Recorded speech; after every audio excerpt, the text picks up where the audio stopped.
นี่เป็นถ้ำสุกลคาตาการที่สำเร็จอรหันต์ของพระสารีบุตรซึ่งท่านได้มา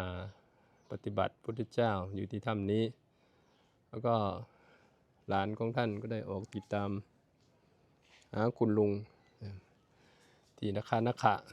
ได้มาเห็นคุณลุงได้ไปบวชในสำนักของอาจารย์ชั้นชัยแล้วก็ได้มาบวชในสำนักของพุทธเจ้าก็จึงไม่พอใจในการที่คุณลุงได้มา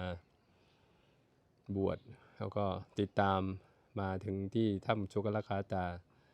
พระองค์ก็ได้แสดงเวทนาปริกหสูตร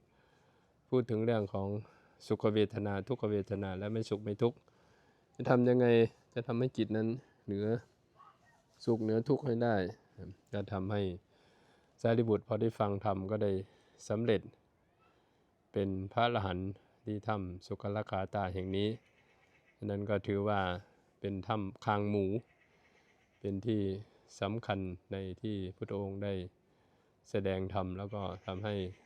สารีบุตรได้สำเร็จเป็นพระอรหันต์